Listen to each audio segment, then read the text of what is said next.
Oi, gente, tudo bem? Sabadão, dia 5 de março, mais um Se Liga, começando aqui pelos 94.9 da Interativa e também pelas nossas redes sociais, pela InTV. Você acompanha o Se Liga com imagem pelo aplicativo da Interativa, na página do Facebook, facebook.com/Interativa Goiânia e no meu canal, youtube.com/Mateus Ribeiro TV.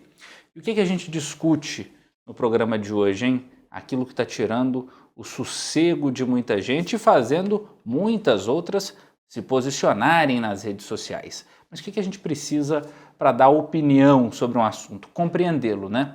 Por isso, hoje o Se Liga debate a guerra na Ucrânia, os conflitos iniciados pela Rússia com a invasão da Ucrânia aí há quase 10 dias se completam aí neste sábado, dia 5 de março. E a gente debate esse assunto com alguém que entende muito sobre o assunto, é o Marcelo Mariano. Ele é graduado em Relações Internacionais, pós-graduado em Jornalismo e é diretor de comunicação do Instituto Goiano de Relações Internacionais. Marcelo, seja muito bem-vindo ao nosso programa. Obrigado pela participação. Olá, Mateus, TT, Maria Tereza Ribeiro e também o Rimene Amaral. Muito obrigado pelo convite, é uma honra fazer parte desse programa e vamos discutir essa questão que deixa o mundo cada vez mais apreensivo. Maria Tereza, bom dia para você. Você viu aí que o Marcelo já te deu meu sobrenome, porque a nossa amizade é de muito tempo. Eu gostei. Eu queria dizer... Por favor, eu queria dizer, MT, que eu gostei desse sobrenome em você. Acho que combinou. Acho que em minha homenagem... Eu acho que em minha homenagem... Pensa! MT, porque eu tenho te enchido tanto o saco, eu vou contar isso pro nosso público. Nos últimos dias eu ligo pra Maria Tereza para conversar assim, não é de minutos, mas não, 10, 20 minutos, é de hora. Não, eu tenho te enchido muito o saco.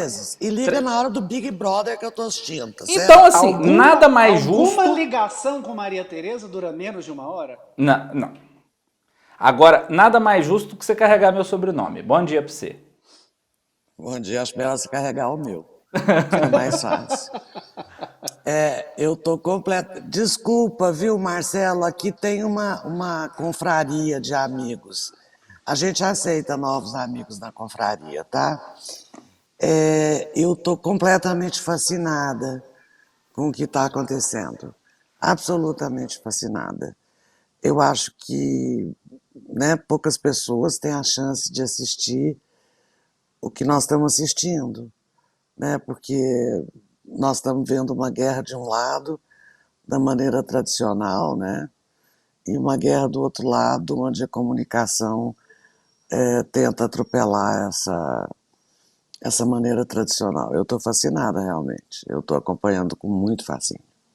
E nós vamos discutir aí todos esses assuntos que nos impressionam. Rimene Amaral, bem-vindo mais uma vez.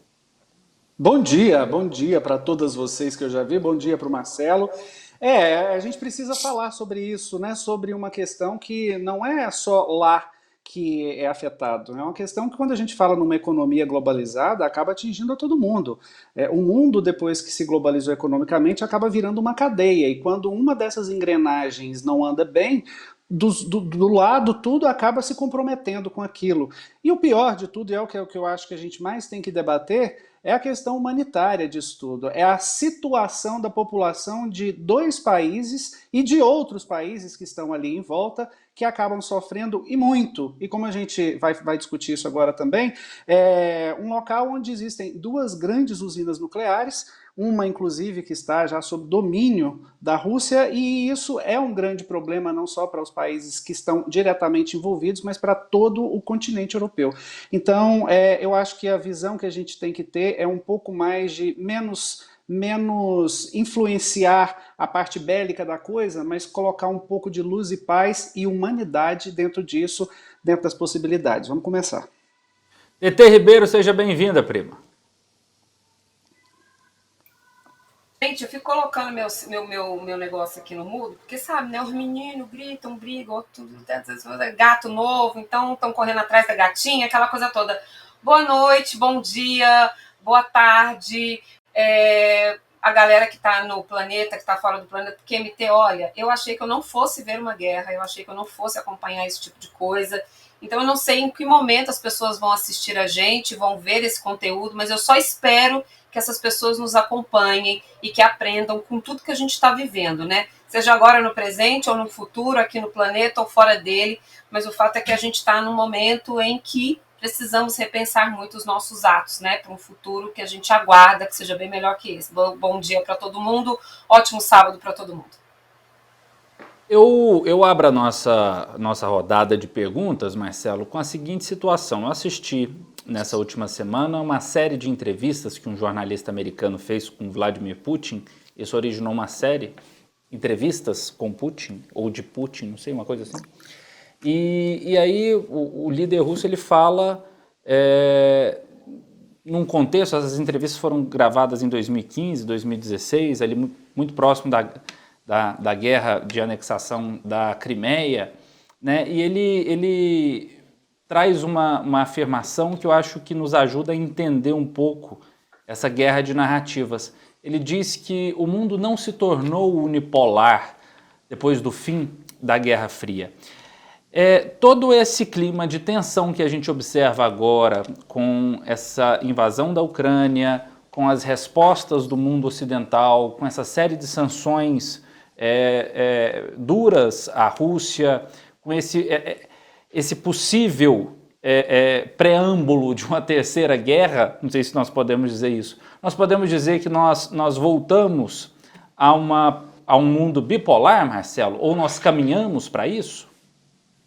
Matheus, antes de mais nada, preciso me desculpar com a Maria Tereza Alan Castro Veiga. É muito Ribeiro aqui, Matheus Ribeiro, TT Ribeiro, então acabei me confundindo.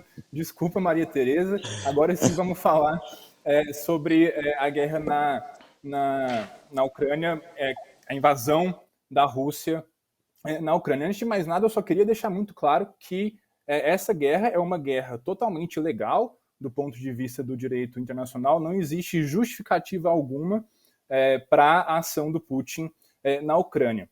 Mas aí eu vou tentar pensar um pouco com a cabeça do Putin para a gente entender ele. E aqui não necessariamente eu concordo com ele, mas só para a gente tentar entender por que ele está fazendo essa operação militar na Ucrânia, mas deixando bem claro que nada disso justifica uma invasão. Sobre o mundo ser unipolar, bipolar ou multipolar, de fato, depois do fim da União Soviética, ali em 1991, um período marcado, nos últimos anos da União Soviética, marcado pela Guerra Fria, a partir do fim da Segunda Guerra Mundial, em 1945, a gente viveu um período de bipolaridade com duas grandes potências, Estados Unidos de um lado, União Soviética do outro.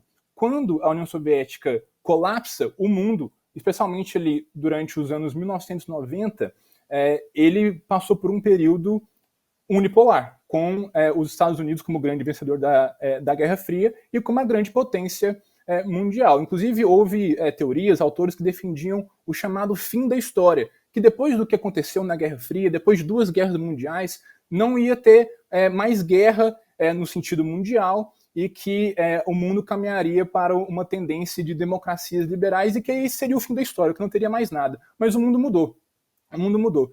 E o mundo hoje, na verdade, ele não é mais nem unipolar e nem bipolar. O mundo ele é cada vez mais multipolar. É claro que os Estados Unidos continuam a grande potência, a principal potência, a maior economia do mundo, o exército mais forte do mundo. Mas, por exemplo, esse exército americano não conseguiu nem ganhar a guerra do Talibã no Afeganistão. Invadiu o Afeganistão em 2001, tirou o Talibã do poder, agora deixou o Afeganistão e voltou ao poder o grupo que eles tentaram tirar 20 anos atrás. Então tem uma dificuldade, são guerras muito específicas, tem guerrilha, é muito complicado realmente, mas o grande ponto é que não existe uma única potência no mundo. A China, com o seu poderio econômico, principalmente, crescendo cada vez mais, parceira comercial, principal parceiro comercial da maioria dos países hoje, e também a gente precisa olhar o mundo como regiões, né? A Rússia é uma potência ali no leste europeu, na Ásia Central, você tem potências regionais também, como a Índia, ali na região do sul da Ásia, você tem potências regionais no Oriente Médio, Israel, Arábia Saudita, Turquia, Irã, na África, África do Sul, Nigéria, enfim, o mundo ele é cada vez mais multipolar e cada vez menos dependente da maior potência que ainda é os Estados Unidos. Isso se reflete um pouco, por exemplo, no Conselho de Segurança da ONU, que é o órgão máximo dessa entidade. São ao todo 15 membros atualmente, já teve menos membros, mas houve uma pequena reforma, dos quais 5 têm cadeira permanente no Conselho de Segurança da ONU e 10 são eleitos com mandatos de 2 anos para ocupar uma cadeira rotativa. Esses 5 com cadeiras permanentes são os 5 países vencedores, digamos assim, da Segunda Guerra Mundial: Estados Unidos, Reino Unido, França, Rússia, na época era a União Soviética, e China, na época era Taiwan, depois virou a China que a gente conhece como China hoje. E depois, esses 10 outros países que compõem o Conselho de Segurança da ONU, eles são divididos por regiões, para tentar mostrar ou ilustrar um pouco essa divisão de poder regional que existe no mundo. Inclusive o Brasil hoje é membro do Conselho de Segurança da ONU, como um membro não permanente, e está votando ali nas questões que envolvem a Rússia atualmente, porque o Brasil tem uma influência grande aqui na região da América do Sul. Claro que o Brasil é uma potência regional, ou seja, muito menor do que os Estados Unidos, mas o mundo, ele de fato é cada vez mais multipolar nesse sentido. Maria Tereza, Rimene, diga lá. Marcelo, você falou aí da retirada das tropas do Afeganistão. Você acredita que essa ascensão do Talibã com a retirada das tropas do Afeganistão pelos Estados Unidos, quando isso tudo começou e os Estados Unidos acabaram sendo criticados pela própria população e por um monte de gente também, você acha que isso aguçou um pouco, deu um pouco mais de vida e de certeza para Vladimir Putin desenvolver tudo isso? Não. Olha, Rimene, de alguma forma é possível que sim, e eu tento explicar isso. Primeiro, Afeganistão. Afeganistão é um país que, historicamente, ele é invadido, mas ele é dificilmente controlado. Império Britânico, os mongóis lá atrás também tentaram, a própria União Soviética invadiu o Afeganistão ali em 79 até o fim dos anos 80 e agora, mais recentemente, os Estados Unidos. O Afeganistão ele está numa zona de influência que a Rússia considera como uma zona de influência sua, que é a região da Ásia Central. A própria União Soviética tentou invadir o Afeganistão para derrubar um governo que era contrário aos comunistas na época e também para tentar atingir depois o Paquistão e ter acesso às chamadas águas quentes, porque do ponto de vista geopolítico russo, se a Rússia algum dia tiver acesso às águas quentes, ou seja, águas navegáveis, porque as águas que banham a Rússia hoje são águas que ficam congeladas pela maior parte do ano e elas conseguem ser navegáveis apenas durante alguns poucos meses do verão. Então, esse era o contexto geopolítico da invasão soviética do Afeganistão. Os Estados Unidos entraram no Afeganistão alguns anos depois, não vamos entrar nos detalhes sobre esse conflito em si, mas o grande ponto é que com a retirada das tropas americanas do Afeganistão, a forma como foi feita essa retirada, imagens que realmente chocaram o mundo, deixaram um sentimento cada vez maior na população americana contra a guerra. Um sentimento que 20 anos atrás, por exemplo, na época logo após o 11 de setembro, havia uma opinião pública mais favorável aí no Afeganistão, atrás do Bin Laden, que se escondia naquele país na época, até mesmo em relação à guerra do Iraque, que é uma guerra que não faz muito sentido, também foi uma guerra ilegal. Também houve uma opinião pública favorável na época a essa invasão, e hoje há um contexto completamente diferente. Então o Putin, eu realmente não sei se ele pensou isso, óbvio, né? Mas ele pode ter pensado que com os Estados Unidos e a opinião pública e o establishment político dos Estados Unidos cada vez menos propenso a entrar numa guerra, ele não teria uma resposta militar por parte dos Estados Unidos. Isso. É o que realmente a gente vê hoje, né? Os Estados Unidos não têm interesse em entrar na guerra porque seria mais uma guerra e mais uma guerra muito difícil. Diga lá, Tete. Olha, a gente está lendo muito, está estudando muito, né? A gente que é jornalista, a Maria Tereza advogada, gosta muito desses assuntos, leitora voraz de livros da história do mundo, enfim, Rimene, jornalista, Matheus. Olha, a gente acompanhando, né, a gente percebe que não tem um lado santo e todo mundo tem uma parcelinha aí, não digo de culpa, mas de participação nessa situação, né? O Zelensky, muito se fala que ele aproveitou uma onda conservacionista, né, conservadora ou melhor, para se eleger, inclusive com grupos que o apoiam e que são ligados ao neonazismo, enfim, muita gente está falando isso. Existe esse lado da narrativa. E a questão que muito tem se debatido é, ele aproveitando essa onda direitista, conservadora, para se eleger, nada fez em relação aos grupos neonazistas que, teoricamente, apoiariam essa onda aí de eleição. E agora, baseado nisso, é óbvio, gente, a gente tem grupos neonazistas, infelizmente, implantados e que estão aí em toda parte do mundo, inclusive aqui no Brasil. A gente tem grupos que estão causando dor de cabeça. Então, vamos lá, baseado nisso que levou o Zelensky para o presidente da Ucrânia. Agora a gente tem o Putin que fala, olha, os russos estão sendo maltratados, olha, está acontecendo isso, tem grupos neonazistas lá que estão apoiando esse cara, então a gente vai invadir porque a gente está preocupado com esse negócio. E aí, isso tudo pressionando agora a União Europeia, que nesses últimos dias tem feito, porque isso não pode, aquela coisa toda, então a gente precisa apoiar aí a Ucrânia, a gente quer que a Ucrânia venha para a União Europeia, aí o Zelensky fala, eu quero ir para aí. Gente, mas ninguém sabia sobre essa teoria de que o Zelensky foi apoiado por essa galera que chegou nesse negócio. Cara, é um misto tão grande, é uma coisa tão grande, que muitas vezes a gente fica assim, não existe santo nessa história. O fato é que, quando a gente vai dar uma analisada, quando a gente vai dar uma estudada, não tem santo. Mas até que ponto isso é realmente verdadeiro, de acordo com a sua análise, como alguém que está aí trabalhando com essa questão da política internacional, e até que ponto isso é fake news, isso está sendo, está sendo falando, olha, mas o Zelensky não é santinho, está merecendo ter a Ucrânia invadida, aquela coisa toda. Qual é a sua visão como alguém especialista nesse assunto? Eu posso falar antes, Marcelo? Claro, por favor. Deixa eu dizer uma coisa. Primeiro, o homem é o homem. Ele é o homem desde que o mundo é mundo. E o homem é um bicho agressivo e que briga pelo poder. Não tem santo em lugar nenhum do mundo. Nem aqui, nem na China tem santo. Não existe santo. Aí o Zelensky, Não, peraí. A Ucrânia elegeu um presidente em eleições legítimas. Que lindo. Agora a Argentina vai invadir o Brasil porque não gosta do Bolsonaro. Isso não é problema da Argentina, isso é problema meu. Isso é problema do Brasil. É uma questão de soberania. Sim. Então não tem discussão, não existe essa discussão. Eu só queria que ele respondesse, para eu vir com uma outra deixa eu dizer para você.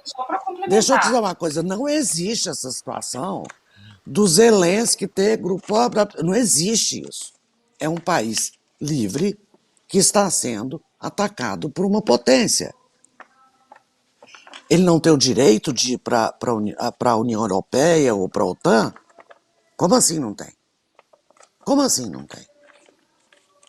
Tá certo? Então, assim, vamos tratar a Rússia com melindres. Nós vamos ter medo da Rússia, nós vamos tratar toda cheia de melindres.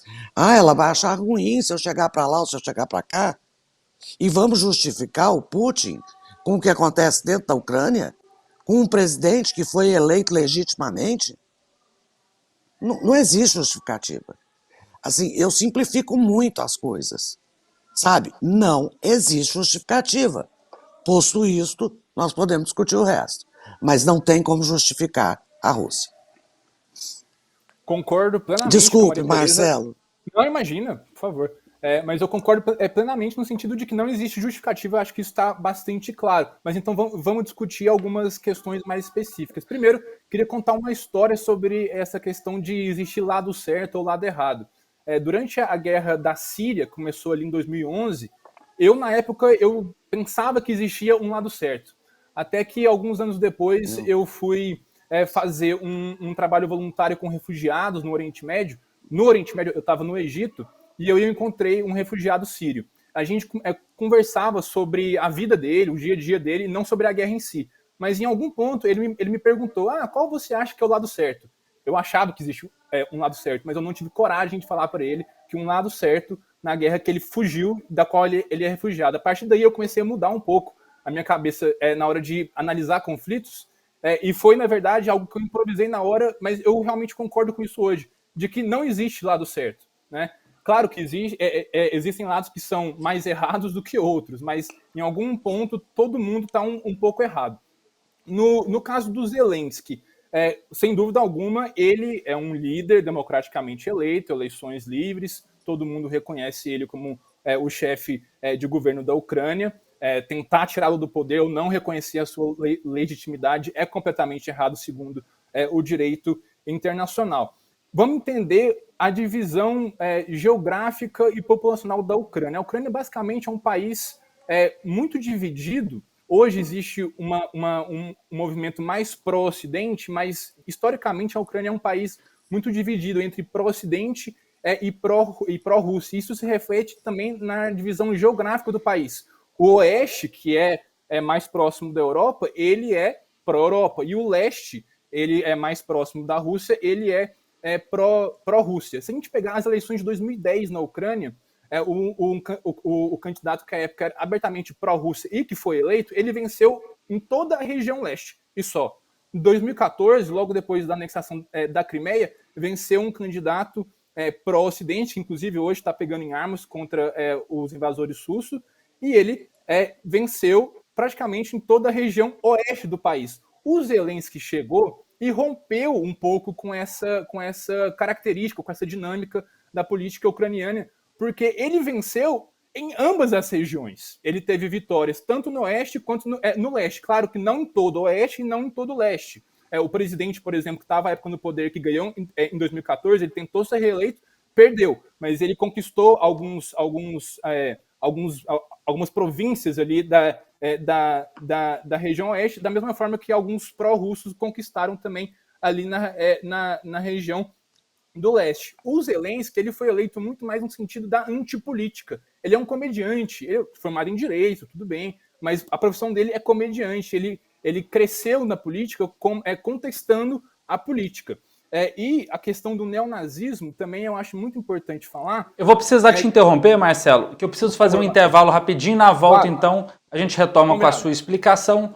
Se liga, precisa fazer um intervalo bem rápido. A gente volta dentro de alguns minutinhos aqui pelos 94.9 da Interativa. Até já. Se liga, Interativa com Matheus Ribeiro.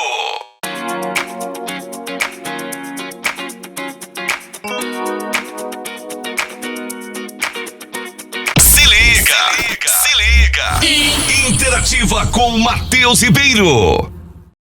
Se liga de volta aqui pelos 94.9 da Interativa. Hoje a gente discute a situação da guerra na Ucrânia, os ataques promovidos pelo ditador russo Vladimir Putin contra o país vizinho. O programa recebe o Marcelo Mariano, ele que é graduado em Relações Internacionais, pós-graduado em Jornalismo e diretor de Comunicação do Instituto Goiano de Relações Internacionais, junto, é claro, também da nossa bancada. A gente foi para o intervalo, você estava concluindo seu raciocínio, Marcelo, sobre a questão do Zelensky ter um discurso antipolítica. Você ia falando mais ou menos sobre essa questão. Isso, Matheus, eu vou tentar ser breve para concluir isso daqui. Eu queria agora, na verdade, falar sobre o neonazismo. De fato, existem alguns grupos considerados neonazistas na Ucrânia, que fazem gestos neonazistas, que usam bandeiras neonazistas. É possível, há vídeos na internet mostrando bandeira nazista, suástica, em locais públicos da Ucrânia, mas é um grupo totalmente minoritário, ou seja, o que o Putin fala de desnazificar a Ucrânia, isso é uma narrativa completamente equivocada, porque na Ucrânia existem alguns neonazistas, assim como existem também neonazistas na própria Rússia, né? Mas, de forma alguma, isso quer dizer que o país inteiro seja neonazista. Existem esses grupos, eles precisam ser combatidos, discurso de ódio, extremismo, coisa que não cabe realmente mais no século XXI, mas eles, de forma alguma, são influentes na política ucraniana e nem nada perto disso. para concluir, uma última questão sobre entrar na União Europeia ou na OTAN, que também foi algo que a TT comentou. Eu não vou nem falar da União Europeia, foi a Maria Tereza que comentou, né? Eu não vou nem falar da União Europeia, porque a União Europeia não tem um tratado de segurança, então, para esse caso, não tem assim, tanta importância. Essa seria mais a OTAN. A OTAN, ela até defende, a OTAN e os países da OTAN até defendem que a Ucrânia tenha o direito de querer entrar na organização. Mas, no fundo, os países da OTAN não querem a Ucrânia, porque existe um artigo na OTAN que diz o seguinte: todo país membro da OTAN que for atacado, todos os outros países membros devem obrigatoriamente defender esse país membro. E a Ucrânia está numa posição muito delicada, muito instável, ou seja, um ataque ele é iminente a qualquer tempo. E aqui eu vou tentar trazer um paralelo com um professor também de RI, Tanguy Bagdadi, que tem um podcast, é um cara bastante perguntado aí na imprensa. Ele fez um paralelo que eu achei genial. É como se fosse um plano de saúde e um idoso com um histórico de doenças. Esse idoso nunca vai conseguir entrar nesse plano de saúde. E qual que seria a doença da Ucrânia nesse ponto? Seria justamente estar numa região muito delicada e instável. Maria Tereza, você acompanha, você tem acompanhado aí o noticiário de forma assídua, a gente tem discutido isso também nas nossas chamadas, mas parece que o Putin, essa postura de autocrata, de ditador, ele me soa cada vez mais alguém saudoso do czarismo, ou então do controle total da União Soviética. Foi pelo menos isso que eu compreendi ao assistir às entrevistas dele, em que ele diz, por exemplo, do dia para a noite, milhões de russos amanheceram sem sua pátria, amanheceram estrangeiros. Então ele enxerga e utiliza isso em seus discursos, por exemplo, a presença de uma suposta maioria russa em países da antiga União Soviética. Você acredita que a gente pode tá vendo, com essa guerra da Ucrânia, o início de uma nova aliança ocidental entre Rússia, China, Índia, que possa querer fortalecer esse mundo bipolar, ou você acha que isso é uma situação anacrônica? Para quem que você perguntou, Matheus? Para você.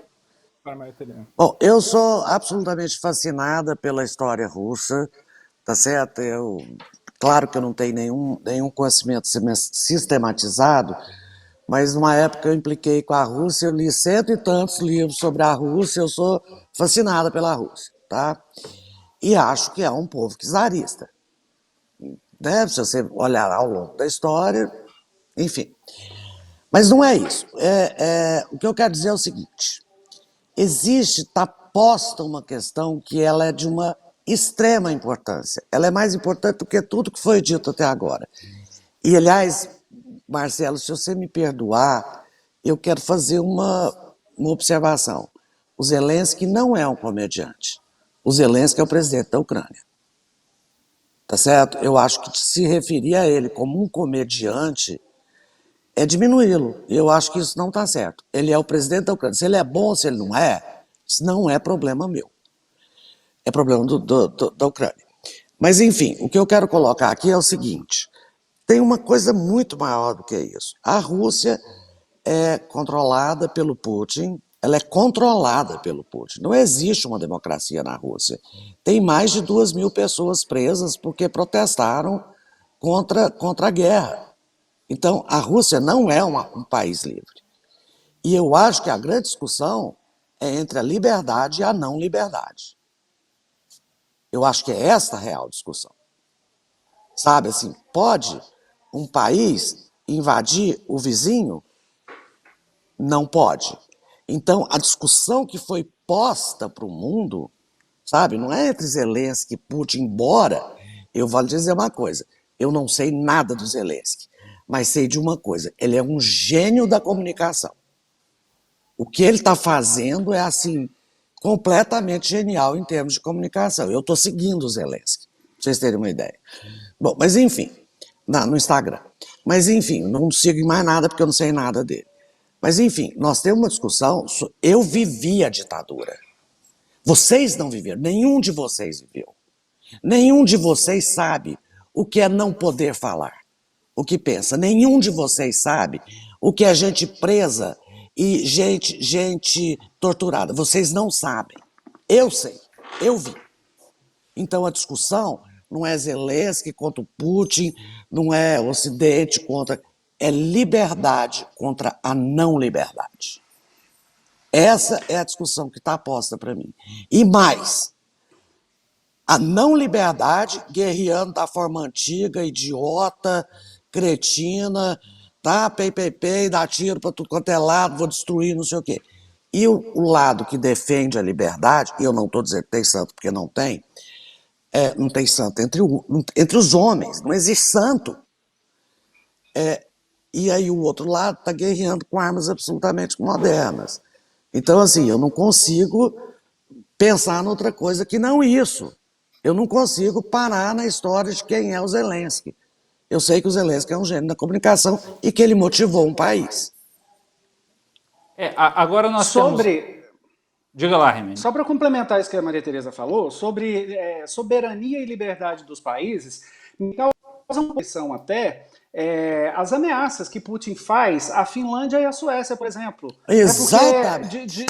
De querer Exatamente.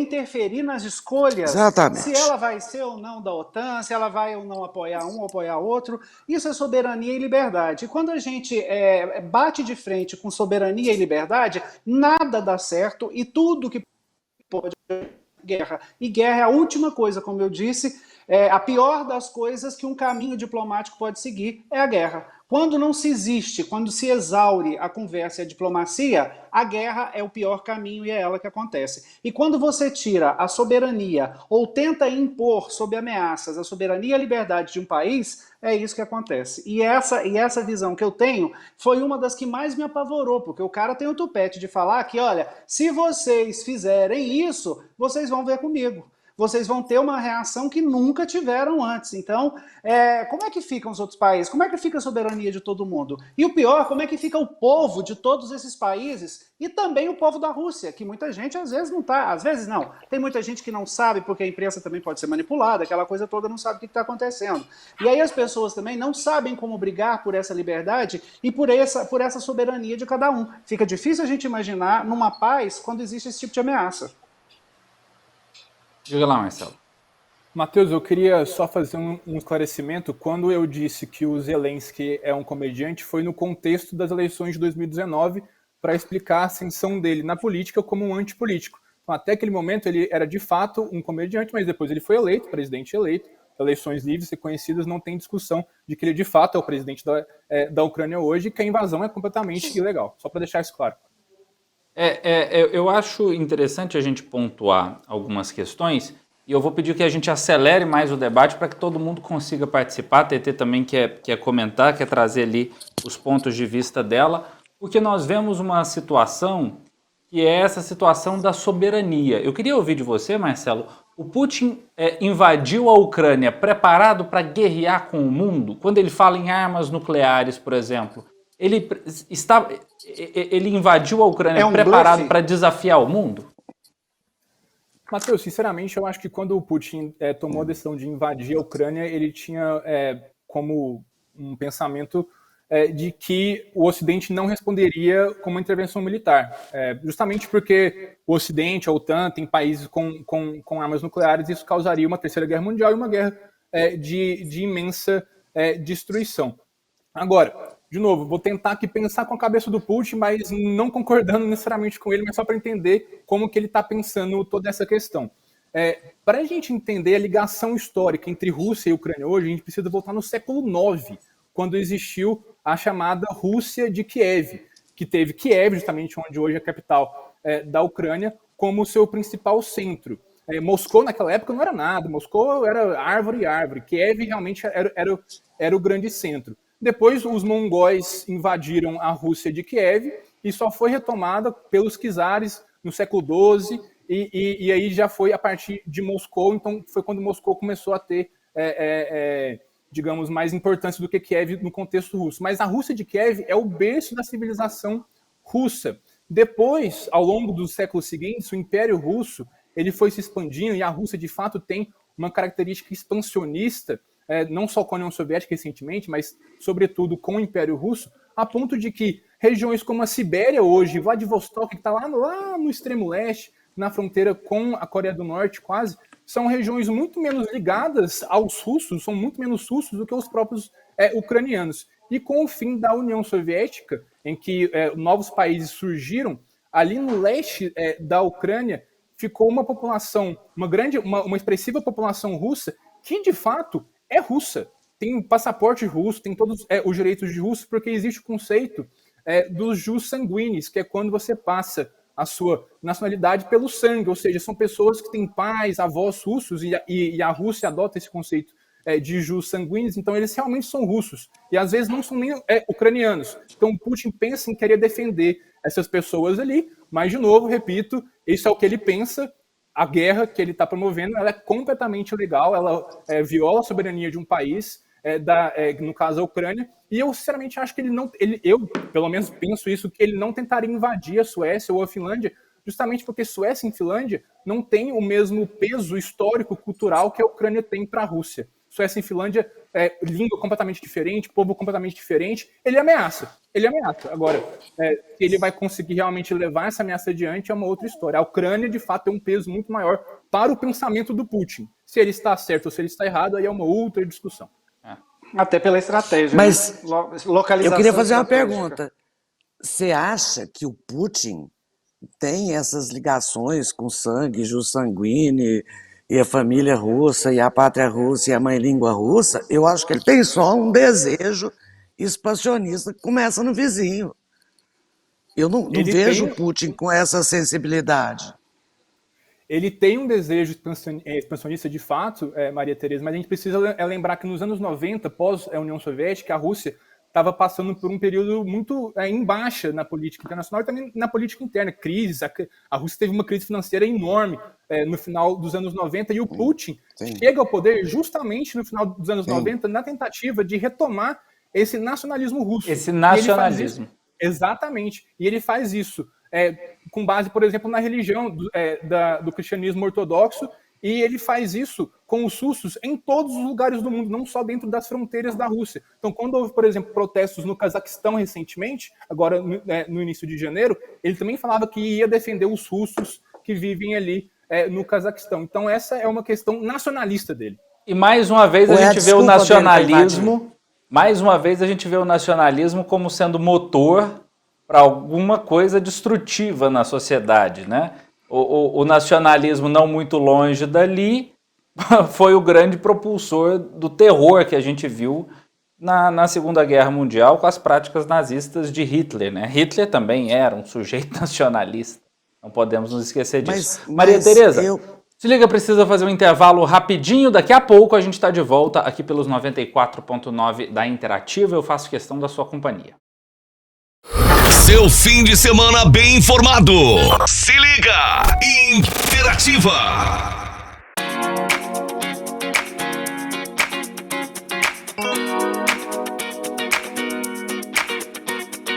Se liga! Jornalismo e entretenimento na Interativa. Se liga de volta aqui pela Interativa. Hoje a gente discute a invasão da Ucrânia por parte da Rússia. Nós recebemos o Marcelo Mariano, ele que é especialista em relações internacionais, participa conosco do programa junto com o TT, Maria Tereza, Rimene Amaral. MT, você queria fazer uma ponderação antes do intervalo? Passa a palavra a você. Não, bem rápida. Eu acho que o Putin tem um espírito expansionista e ele usa como instrumento o nacionalismo. Eu acho que é outra coisa. Mas eu quero mudar um pouco de assunto. Marcelo, cadê Israel? Onde é que está Israel? Maria Tereza, o caso de Israel é interessantíssimo, porque talvez seja o país com as melhores relações, tanto com Rússia quanto com Ucrânia. Inclusive, Israel foi ventilado aí como um possível local de negociações de paz, justamente por causa dessa boa relação que o país tem com ambos os países, uma relação histórica, porque muitos judeus, tanto ucranianos quanto russos, foram para Israel. O próprio Zelensky, por exemplo, ele é judeu, então tem muita gente em Israel hoje que tem ligações históricas, familiares, tanto com a Ucrânia quanto com Israel, tanto com a Ucrânia quanto com a Rússia, e também Israel tem um volume muito grande de comércio, tanto com Rússia quanto com a Ucrânia. Então, talvez seria o país mais ideal para sediar negociações devido a essa boa relação. Por exemplo, questão militar, tem muito acordo com ambos os países, inclusive. O que eu acho um pouco delicado no caso de Israel é que ficaria, pelo menos na minha visão, um pouco, vou dizer a palavra hipócrita, talvez seria um pouco mais forte, mas não faria muito sentido debater invasão, ocupação em Israel. Eu não vou nem falar de Palestina, porque senão a gente precisaria de um outro programa, mas um território específico que é também consenso na comunidade internacional com base no direito, são as colinas de Golã, um território sírio que é anexado por Israel. Então, é uma anexação irregular do ponto de vista do direito internacional. Então, não faria. Eu acho que pegaria mal um país que tem esse histórico. De novo, não vou nem falar de Palestina, mas no caso específico de Colinas do Golã, que é um consenso, receber as negociações sobre esses dois países.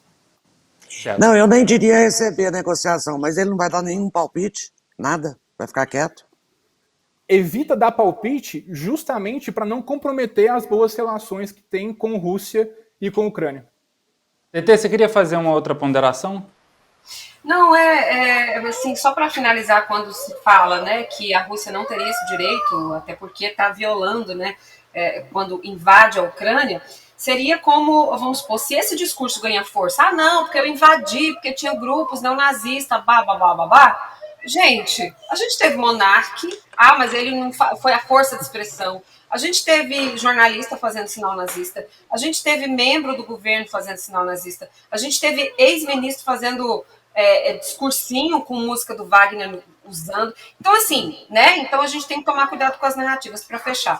E aí eu queria perguntar para você, Marcelo, sobre. Eu vi o discurso da presidente da União Europeia, a Ursula von der Leyen.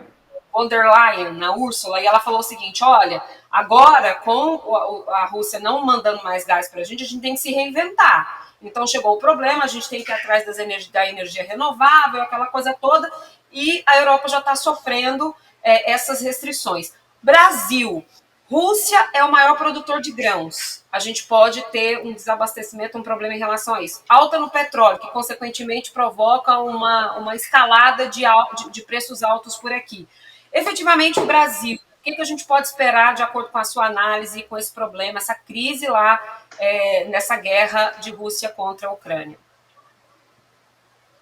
TT, olha só, a Rússia é o principal país que exporta trigo no mundo, e a Ucrânia é o quinto país que mais exporta trigo no mundo. Então, o trigo, nesse caso específico, vai ser muito impactado. O Brasil não compra tanto trigo assim da Rússia e da Ucrânia, compra a maior parte da Argentina e dos Estados Unidos. Mas com a guerra e também com as sanções, o preço do trigo naturalmente vai subir, e como no mercado internacional a gente negocia em dólar, você comprar trigo de qualquer país vai tornar o produto mais caro. E por que isso importa no nosso dia a dia? Porque o Brasil não é autossuficiente em trigo, o Brasil precisa importar o trigo.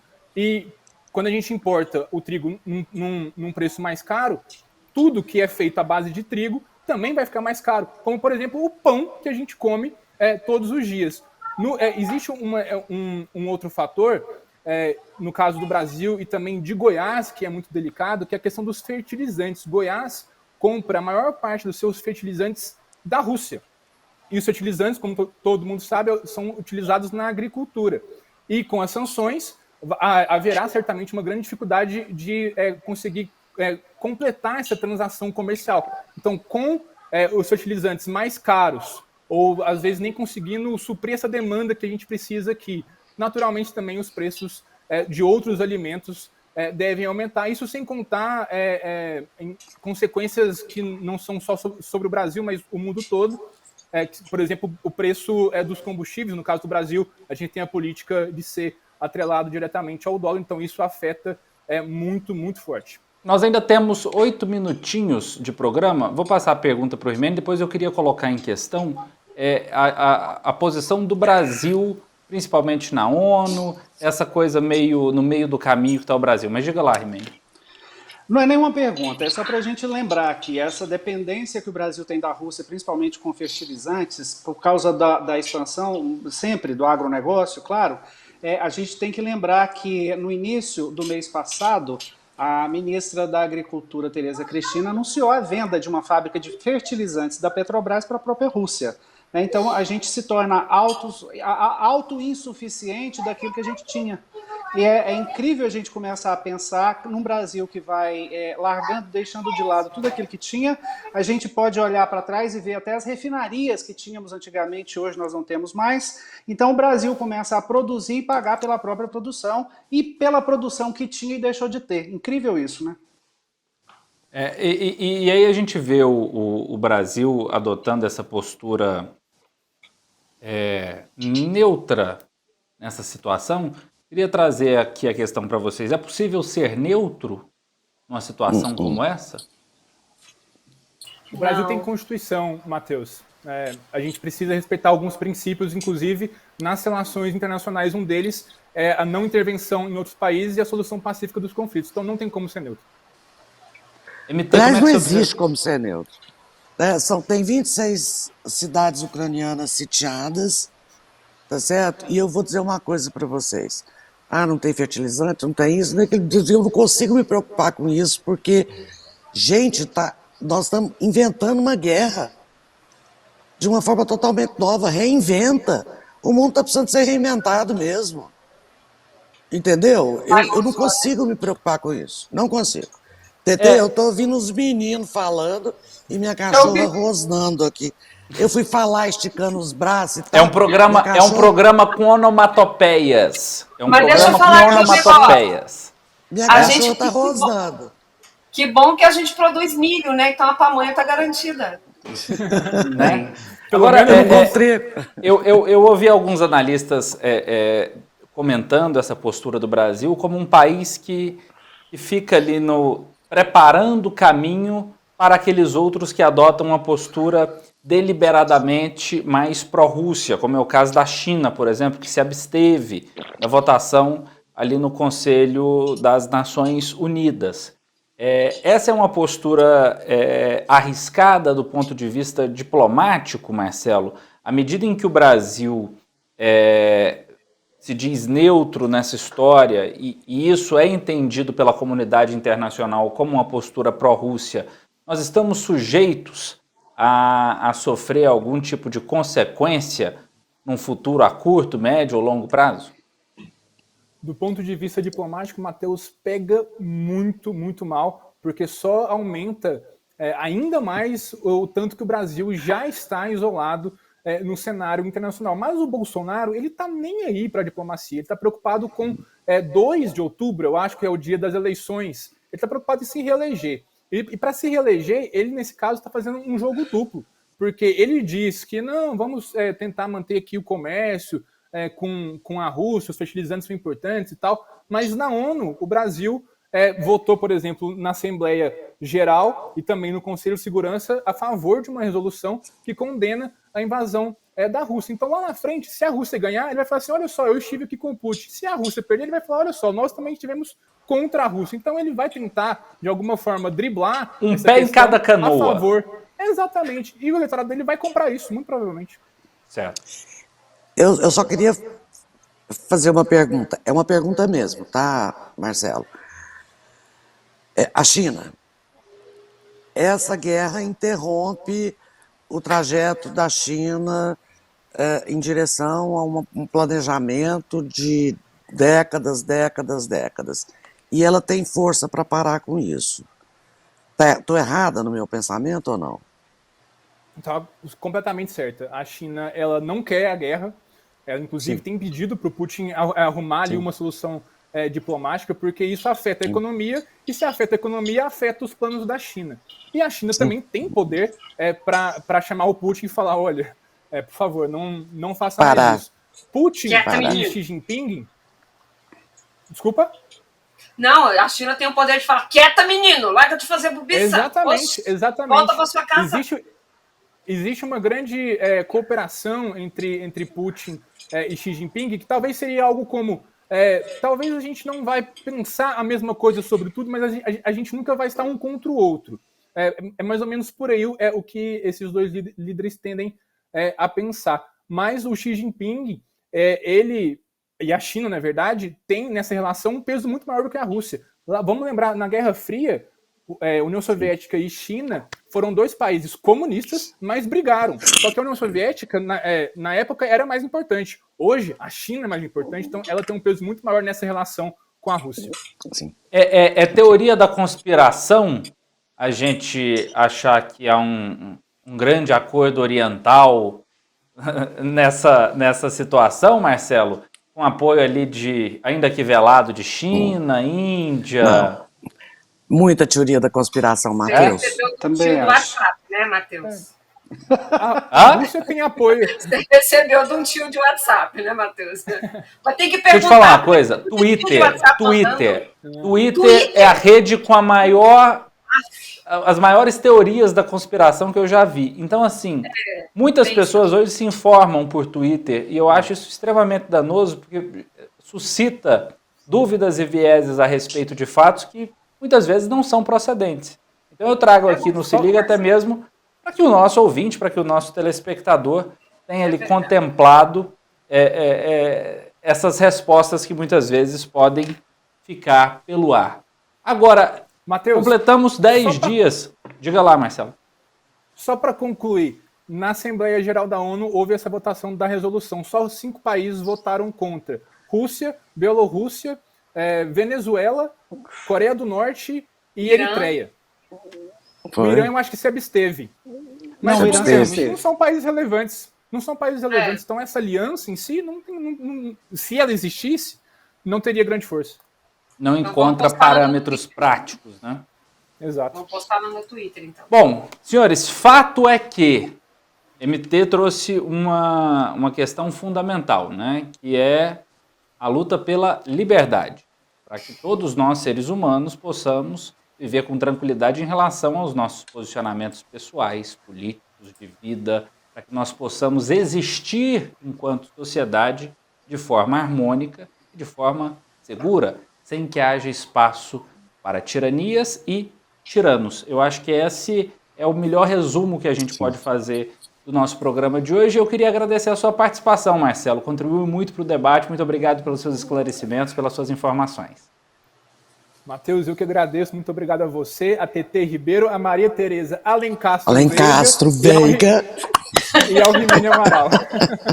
Não é Ribeiro Amaral, é Rimene Amaral. Rimene Amaral. Eu acho que eu vou... Só de pirraça, semana que vem eu vou pôr o nominho de todo mundo com Ribeiro aí, que eu quero... Rimene, bom fim de semana para você, meu amigo. Obrigado, gente. Grande abraço para vocês. Eu vou ali agora tomar um espumante porque tá um calor aqui. Um abraço. Prima, beijo grande. Bom fim de semana. Beijo, primo. Eu vou tomar uma cerveja, tá? Desculpa, Rimene. MT, você vai tomar o quê? Um copo de leite? Não. Não, por que eu vou tomar leite? Eu não bebo, eu sou a única desse povo que não bebe, tá, Marcelo? Entendeu? Sou a única, sabe? Eu sou a única. Eu vou beber água com gelo, que é a maior delícia que existe. Sempre tem alguém assim. Bom, gente, nosso programa fica por aqui. Muito obrigado pela companhia de todos vocês que nos honraram com a audiência pelos 94.9 da Interativa e também pelas redes sociais. Na próxima semana o Se Liga está de volta, sempre com informações úteis para você ter uma opinião firme sobre os assuntos e, com certeza, também construir dias melhores. Forte abraço, fiquem com Deus e tchau, obrigado. Se Liga Interativa com Matheus Ribeiro.